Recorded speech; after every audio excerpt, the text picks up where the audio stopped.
Unparalleled control अपनी party के ऊपर हमेशा से रखते आए हैं। जदयू सच पूछिए तो एक मोनोटोनस पार्टी है जिसकी विचारधारा एक प्रकार की है, सोच एक प्रकार की है और वो पूरी तरह से गवर्न होता है एक व्यक्ति के द्वारा। मुझे नहीं लगता कि आगे चल के भी कांग्रेस उस स्थिति में आ पाएगी। बहुत एक्सपेरिमेंट्स हुए, अशोक चौधरी के बाद मुस्लिम, कौकब कादरी को मिला, भूमिहार, अखिलेश जी स्ट्रगल कर रहे हैं, उनका तो शक्ल बदल गया बेचारे का, शक्ल बदल गया अखिलेश सिंह का, कहाँ से क्या होगा देखते देखते। और अशोक चौधरी ने जायज बात कही, उस पर उनके खिलाफ उतर गए। अरे भाई देखिए, इतना बेवकूफ बिहार की जनता नहीं है, समझ नहीं रही है खेल क्या हो रहा है और कहाँ से हो रहा है, सबको समझ में आ रहा है। अशोक चौधरी कभी कभी गरम खाते हैं तो देखिए उनका मुंह जलता है, लेकिन ये देखिए एक पॉपुलर बिलीफ है, मैं तो अशोक चौधरी को बहुत नज़दीक से जानता भी रहा हूँ।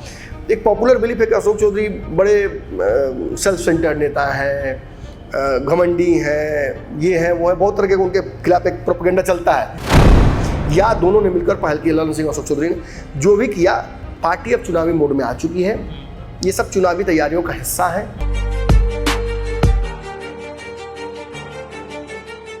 नमस्कार, पंचनामा देख रहे हैं आप, जहां पे हम करते हैं खबरों की चीरफाड़।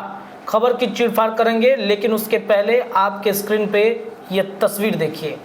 इस तस्वीर को देखने के बाद आप चौंक गए होंगे, आपके मन में ये चल रहा होगा कि क्या वाकई में ये वही दोनों हैं जिन दोनों में पहले कभी तल्खियाँ हुई थी सीएम आवास के अंदर में, जब इंडिया गठबंधन में नीतीश कुमार थे। कई तरह की बातें चल रही थी इन दोनों के मनमुटाव को लेकर के। आज दोनों एक दूसरे से कितने सहजतापूर्वक मुलाकात कर रहे हैं, बड़े भाई छोटे भाई की तरह दोनों लग रहे हैं। अब इसके पीछे की कहानी क्या है, इस पर चीरफाड़ तो करेंगे ही करेंगे, लेकिन बिहार में नीतीश कुमार ने एक ऐसी लकीर तैयार कर दी है जिससे भारतीय जनता पार्टी अब बेचैन हो उठी है।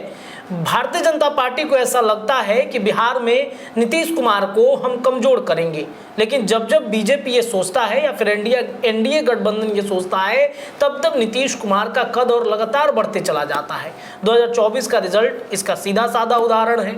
इसके अलावा जहां एक तरफ भारतीय जनता पार्टी अभी मंथन में लगी हुई है, ये सोचने पर मजबूर है कि कैसे अपने सरकार को बचाए रखना है 29 तक, इधर नीतीश कुमार ने बड़ा दाव खेल दिया है। नीतीश कुमार ने ऐसी तैयारी कर दी है जिससे अटेंशन मोड में एनडीए गठबंधन आ गया है। क्या है पूरा माजरा, चलिए इस खबर पर चीरफाड़ कराते हैं अपने संपादक डॉक्टर नमन मिश्रा सर के साथ। सर, ये तस्वीर देख करके तो हम भी चौंक गए कि क्या ये वही दोनों हैं जो दोनों के बीच में पहले कभी सीएम आवास जिनके बारे में चर्चाएं उठी थी, मतलब मन मुटाव हुआ था। आज क्या वजह हुई कि ये दोनों मिल रहे हैं, बड़े मियाँ छोटे मियाँ की तरह लग रहे हैं, क्या वजह है सर? देखिए, नीतीश कुमार अनपैरेलल्ड कंट्रोल अपनी पार्टी के ऊपर हमेशा से रखते आए हैं।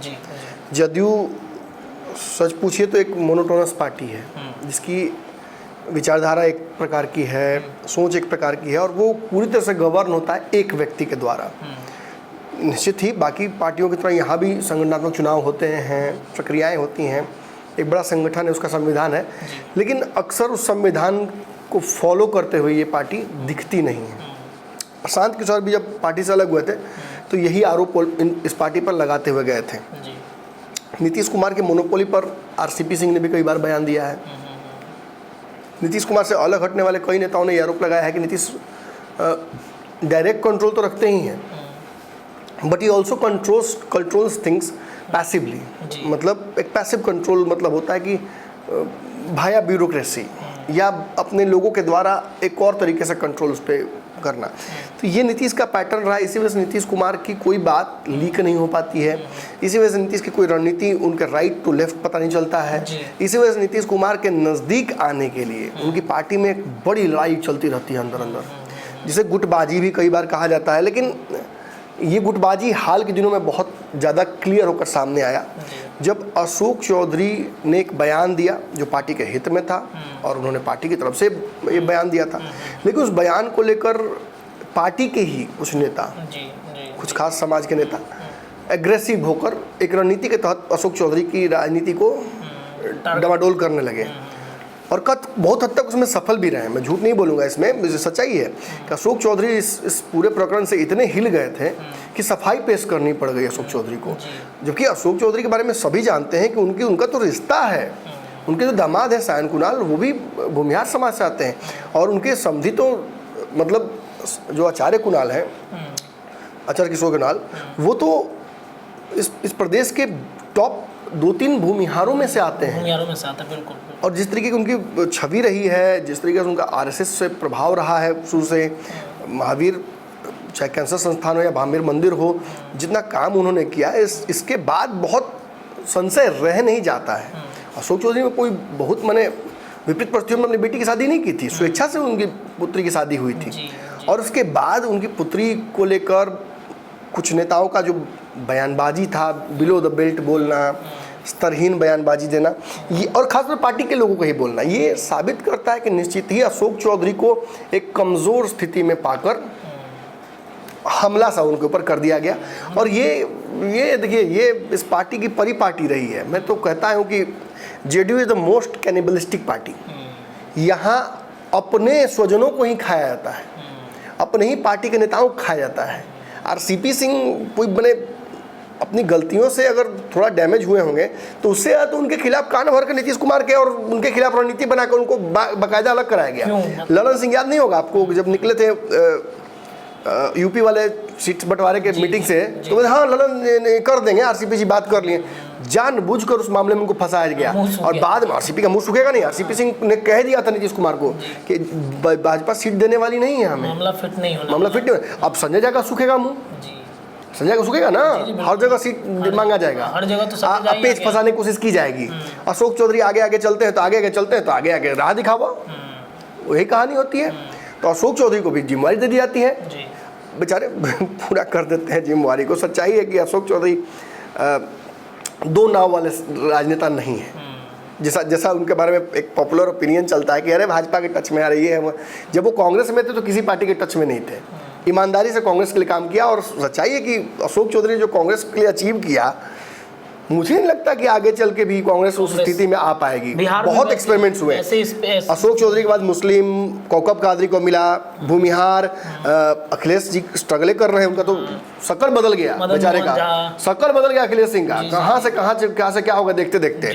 मदन मोहन झा, उनका भी एक बड़ा टेन्योर रहा। किसी ने, जो लोग अशोक चौधरी को सदाकत हसन को हटाने की मांग करते थे, उनको जब कंट्रोल मिला तो उन्होंने क्या किया कांग्रेस के साथ? कांग्रेस का नामलेवा है कोई?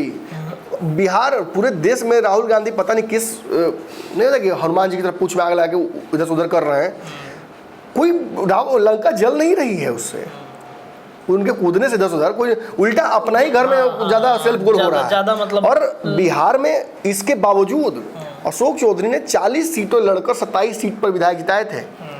आप जरा जोड़ लीजिए इसको। और बाद में कांग्रेस 2020 में 90 सीटों पर लड़ती है, अशोक चौधरी नहीं होते हैं। रिजल्ट क्या होता है? तब तो मतलब कांग्रेस 20 भी नहीं होता है, 19। मैंने लिख दिया था फेसबुक पर कि सब ला दोगे, अशोक चौधरी कहाँ से लाओगे? लेकिन कुछ लोग इसमें भी बोल रहे थे, अरे देखिए वो तो अलग परिस्थिति थी, उसमें सब एक साथ थे, इसमें अलग थे। नहीं, बिल्कुल माहौल बहुत बढ़िया था 2020 में। Tejashwi Yadav was CM in waiting, फिर भी आपसे नहीं हो पाया। मतलब आपके पास वो चुनावी मैनेजमेंट नहीं है। और जब अशोक चौधरी गए अपनी पुत्री को समस्तीपुर से चुनाव लड़ाने के लिए, चिराग पासवान ने सारी पॉसिबिलिटीज़ देखी, और अंत में नहीं होता कि एक मूवी में याद होगा आपको, डॉक्टर स्ट्रेंज ने थनोस से लड़ने की 100 पॉसिबिलिटीज़ देखी, हज़ारों मिलियन पॉसिबिलिटीज देखी, और किसी में भी बहुत अच्छा नहीं था।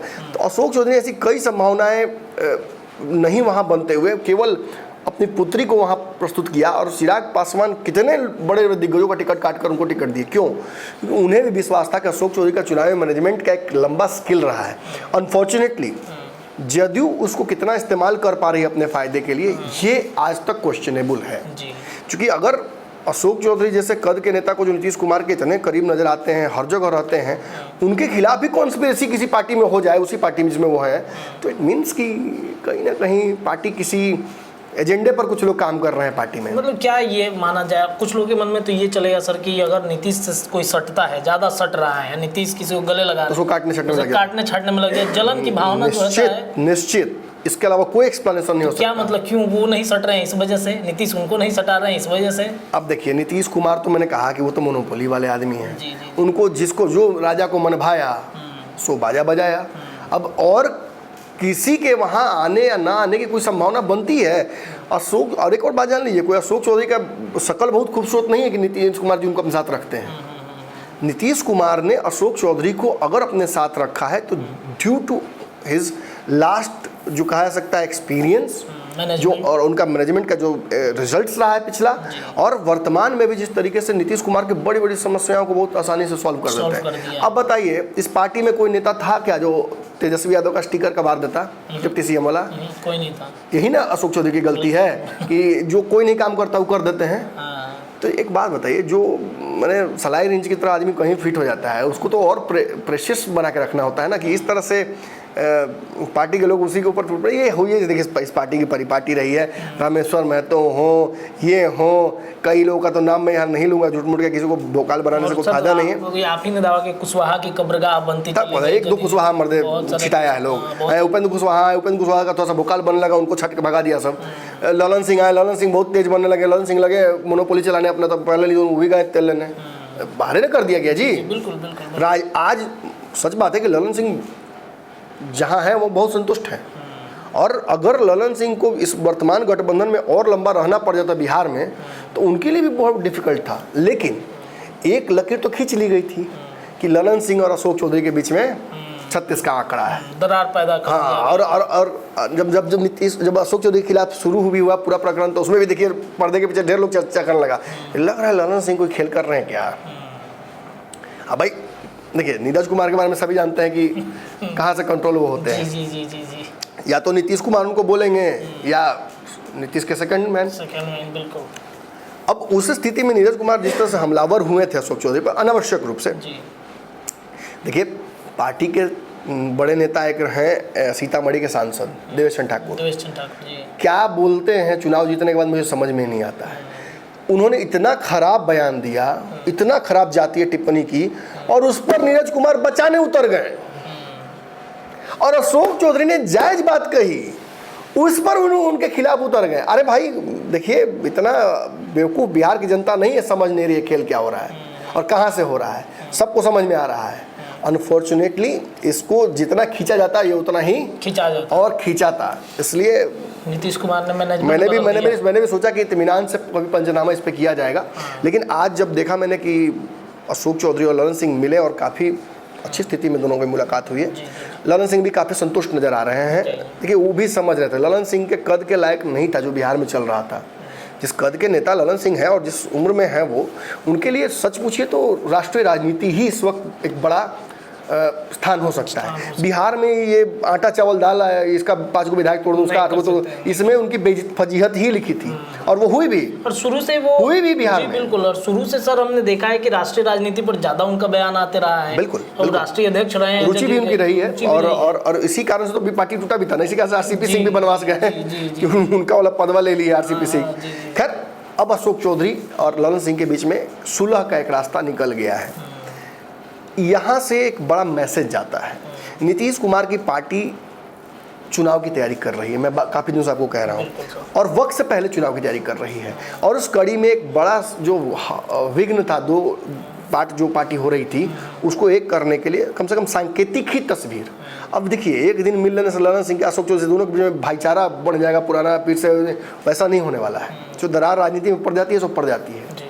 नीतीश भी चिराग पासवान के कोई थोड़ी यही तैसी हो गए हैं, एक 2 बार तस्वीरें साथ में आ रही है, जिसका मतलब थोड़ी है कि मैंने सब भूल गए। सबका अपना अपना मतलब मिल रहे हैं, जुल रहे हैं। बिहार एजेंडा सबको रहता है और वक्त आने पर सब बदला लेते हैं। राजनीति में सच्चाई है, राजनीति में वही मैं कहता हूँ ठंडा खाने की चीज़ है करके खाने की, कोई गर्म खाने की कोशिश नहीं करता है। अशोक चौधरी कभी कभी गर्म खाते हैं तो देखिए उनका मुंह जलता है। लेकिन ये देखिए एक पॉपुलर बिलीफ है, मैं तो अशोक चौधरी को बहुत नज़दीक से जानता भी रहा हूँ। एक पॉपुलर बिलीफ है कि अशोक चौधरी बड़े सेल्फ सेंटर्ड नेता हैं, घमंडी है, ये है वो है, बहुत तरह के उनके खिलाफ एक प्रोपेगेंडा चलता है। लेकिन सच्चाई ये है कि अशोक चौधरी संगठन के एक बड़ा गुण है उनमें, संगठनकर्ता का। वो संगठन को एक साथ लेकर चल पाते हैं। कांग्रेस में बिहार में इतना बड़ा संगठन वो लेकर चले तो ऐसे नहीं चले, उनके संगठन का कौशल था उनका किसी भी जाति के साथ अन्याय उन्होंने नहीं किया। अब आप विधायकों का नाम देखिए और उसमें आप पढ़िए जातियाँ जो 27 विधायक जीते थे पिछली बार, काहे नहीं वो रिपीट हो पाए, उनमें ज़्यादातर विधायक नहीं जीत पाए, अशोक चौधरी हटते। परिस्थितियाँ हैं, कई लोगों को पार्टी ने वो प्रतिष्ठा नहीं दी, वो इज्जत नहीं दी, कई लोग भागने लगे, MLC सारे भाग आए थे अशोक चौधरी के साथ, ये हुआ था ना।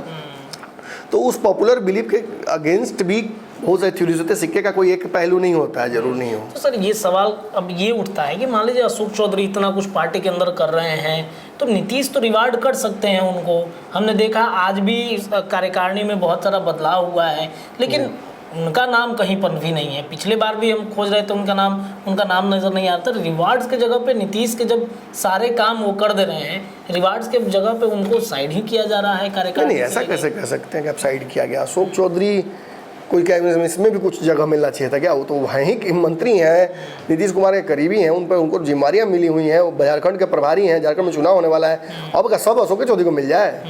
इसमें कुछ ऐसा नहीं था। अशोक चौधरी के लोग ऑलरेडी सेटल्ड हैं, जो उनका कोर टीम जो आया था कांग्रेस से, वो ऑलरेडी सेटल्ड है। कुछ लोग उसमें से इधर उधर भी हुए हैं, लेकिन चलिए राजनीति यही है, सबको साथ लेकर तो समुद्र भी नहीं चल पाता है। कितनी चीज़ों को वापस भेज देता है बाहर, समुद्र तट की तरफ फेंक देता है, लोग डूब भी जाते हैं और उसी समुद्र से बाहर भी फेंका जाते हैं। मतलब जिसको समुद्र भी नहीं अपनाता है उसको किनारे फेंक देता है। तो ऐसा कोई जरूरी नहीं। देखिए, लेकिन इतना जरूर कहूँगा कि चुनावी मोड में ये सब बताने का मकसद ये है कि नीतीश कुमार ने कहा ये पहल की या अशोक चौधरी ने खुद पहल की या दोनों ने मिलकर पहल की, ललन सिंह अशोक चौधरी ने जो भी किया, पार्टी अब चुनावी मोड में आ चुकी है। ये सब चुनावी तैयारियों का हिस्सा है। आज आप संगठन के बारे में भी खबर बताने जा रहे हैं बड़ा। जी। देखिए, पिछली बार भी संगठन में बदलाव हुआ था और इस बार में भी सर बहुत सारे संगठन में बदलाव ये हुए हैं कि बहुत सारे जो सांसद हैं जिनको या तो टिकट जिनका कट गया या फिर जिनका जो हार चुके हैं, उनमें लगभग लोगों को बड़ा मौका दिया गया है। आपको बता दें कि राज्य कार्यकारिणी का गठन किया गया है, जिसमें पूर्व सांसद से लेकर मंत्री तक भी शामिल है, जिसमें सबसे बड़ी बात है दुलालचंद गोस्वामी को इसमें शामिल किया गया, रखा गया है। कटिहार से चुनाव हार गए। संतोष कुशवाहा पूर्णिया से जो चुनाव हार गए थे। इसके अलावा कविता सिंह हैं, अनिल हेगड़े हैं, राजकुमार शर्मा हैं, अश्वमेघ देवी हैं, अशफाक करीम हैं, कैलाश बैठा है, मनोज कुशवाहा हैं, कृष्णनंदन वर्मा है, चंद्रिका राय सारण से इनको एक बड़ी जिम्मेदारी मुझे लगता है कि दिया गया है। शैलेश कुमार हैं, वीरेंद्र कुशवाहा हैं, मंजू वर्मा हैं, श्याम बिहारी प्रसाद पूर्व मंत्री हैं, लक्ष्मेश्वर राय पूर्व मंत्री हैं, जयकुमार सिंह पूर्व मंत्री हैं, रंजू गीता पूर्व मंत्री। इसके अलावा कुल मिलाकर के सर देखा जाए तो लगभग 118 लोगों को इस राज्य कार्यकारिणी में शामिल किया गया है, जिसमें यादव, कुशवाहा, मुसलमानों की संख्या ज़्यादातर देखी गई है। यादव पर भी एक नीतीश कुमार की नज़र है। अब आप कुशवाहा छुइएगा, लालू जी कुशवाहा को ले आएंगे अपने पहले में, तो ये लोग यादव लेके आएंगे। तो ऐसा थोड़ी रणनीति। देखिए नीति, अब ये चुनाव नीतीश का चुनाव है, इसमें कोई विघ्न नीतीश कुमार नहीं चाहेंगे, इसीलिए पहले पार्टी का समस्या जो था उसको सॉल्व किया। अब आगे चल के आप इनकी पार्टी में बहुत विवाद देखिएगा नहीं, जो होगा सब कुछ मैनेज करके चला जाएगा। और इतनी बड़ी कार्यकारिणी का घोषणा करके उसमें जो हारे हुए नेताओं को उनको भी इनकॉर्पोरेट कर देने से एक बात होती है कि हरास नहीं होगा, कोई इधर उधर भागेगा नहीं। प्रशांत किशोर भी एक बड़ी समस्या पैदा कर रहे हैं, तेजस्वी तो चाह ही रहे हैं संगठन को विस्तार करना। तो ये सारी तैयारियां निश्चित ही एक बड़े चुनाव वक्त से पहले चुनाव की ओर इशारा कर रही हैं। जदयू पूरी तरह से रेस है, ये मान के चलिए आप बात, मतलब बड़ी हड़बड़ी में है नीतीश। बिल्कुल। चलिए देखिए, तो ये तैयारी पूरी तरीके से आने वाले विधानसभा चुनाव और वक्त से पहले चुनाव कराने की है। दो व्यक्तियों के सुलह कराकर नीतीश कुमार ने ये संदेशा दे दिया है कि पार्टी में किसी तरह की कोई दिक्कत नहीं है, जदयू एकजुट है, आज भी आने वाले वक्त में भी एकजुट रहेगा। और राज्य कार्यकारिणी का विस्तार कर नीतीश कुमार ने ये संदेश दे दिया कि कोई कहीं नहीं जा रहा है जदयू को छोड़ के। फिलहाल आज के पंचनामा के चीरफाड़ में इतना ही, लेकिन चीरफाड़ लगातार जारी है। जुड़े रहिए अपने चैनल के साथ। बहुत बहुत धन्यवाद।